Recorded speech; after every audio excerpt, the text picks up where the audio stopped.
Good morning and welcome to SimWorld today, Friday, May 23rd. We have a quad. We have a historic quad. We're going to get to that, in which Xavier and UCLA advance, setting our quad up here for the rest of the season. All of that will get rolling on Monday and Wednesday of next week. But we got to start in the SWBA, where the Oklahoma City Thunder roll with a huge second half and particularly a huge third quarter to a 2-0 series lead against the Timberwolves. Watching that game last night with Oklahoma City, the Thunder they just feel inevitable. Their defense swarms. And we'll talk a little bit in a second about all the foul baiting, but SGA is playing vintage basketball. I mean, and there was a big to-do about the fact that the mid-range is dead. The mid-range isn't dead. The mid-range is still alive for the elite ball scorers in the SWBA, and that's exactly what SGA is. And this team, I'm telling you, that Game 7 against Denver, the start or the end of the first half, when this game was going back and forth and then their defense took over, that was a spark. That was a changing, in my opinion, of who this Oklahoma City team viewed themselves as. They went from we need to get through Denver, which they said multiple times, we need to get through Denver if we're going to get to, the peaks that we want to get to. And up and down in that series, I think there was a lot of moments where they looked hesitant if they were actually that team. And then in that 3 to 4 minute stretch late in the second half, or the second quarter, they became exactly what they believed they could be. And that's carrying over here in Minnesota. First two quarters in Game 2 were good. And then the third quarter, just Oklahoma City just has answers and has solutions that others don't have answers for. They run so deep. I mean, it's going to be we sit here and there's been plenty of talk about, well, what's the Boston Celtics offseason going to look like now that they've lost? I think eventually we're going to get a very real question of what comes next for Oklahoma City, because their starting five is great, very few holes in it, and then between Alex Caruso, Aaron Wiggins, Cason Wallace, they run 8 deep of just extremely talented guys. They're not playing Isaiah Joe, who's really good. They're not playing Jalen Williams, who I think is very good. This is a team that is exceptionally talented and does so many great things. Their defense is the best part of it. Their defense is what creates offense. I can't remember the turnovers that they forced in Game 1, but in Game 2, 14 turnovers, they scored 20-plus points off them. I think they had 20 or 30-plus points off turnovers in Game 1. They make you be something that you can't get to, right? They completely took Julius Randle out of this game. He only played 32 minutes, didn't even play in the fourth quarter. He shot 2 of 11. Anthony Edwards was more aggressive, but he couldn't hit an open 3 to save his life, was 1 of 9.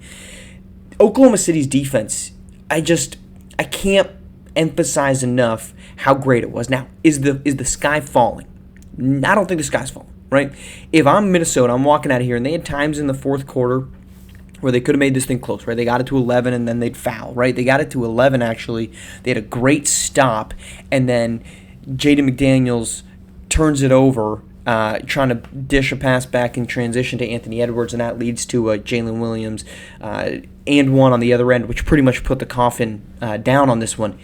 If I'm Minnesota, I'm saying we've just got to play 48 minutes. Right now we're playing 42, right? We're playing 44. We're not playing 48 minutes. Maybe not 44, maybe like 40 to 42. That's been the difference in these first two games.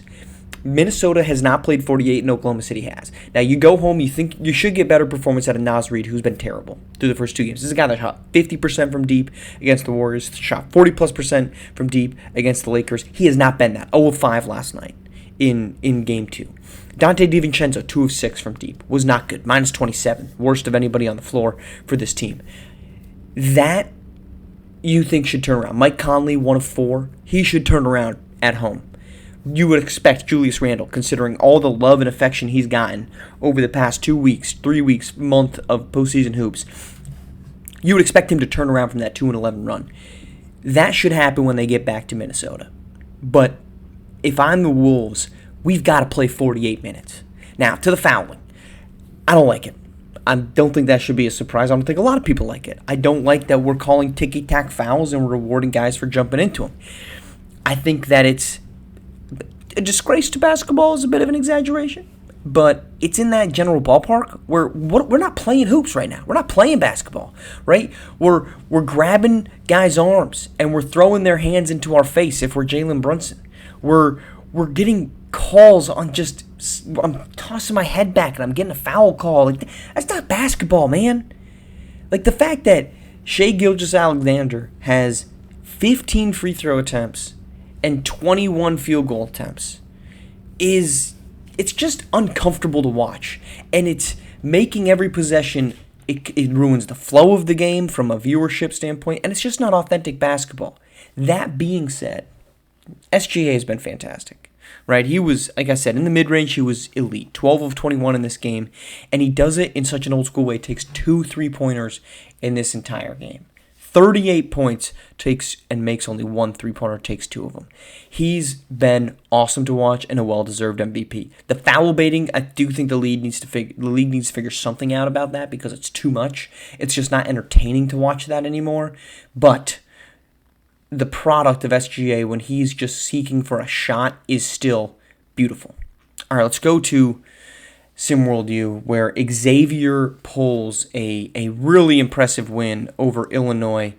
They jump out to that early lead and never look back. This was a story of defense, and that's what's really been carrying Xavier on this run. 47 points for Illinois. D'Angelo Jordan, 6 of 20. Jordan, I think, is going to be a really great basketball player. I think he's a top 5 pick next season into the SWBA. But they did a fantastic job of suffocating. When you get to this level of hoops, it's all about, like, and what I mean that is late in Hoopsteria, late in a postseason run. The winner is going to be the one that dictates the game, that says we want to play a game our specific way. Alabama has done a better job than anybody in Hoopsteria thus far of saying, this is the game that we want to play. We want to play slow. We want to play paced. We want to play whatever it might be, right? That's Xavier. And that's what they did. They played a game that said, we don't care if this game is slower than death. We don't care how fast this game goes. We want to play a game because we know we don't really have a lot of offensive weapons, right? Leading scorers is Miller McCabe with 14.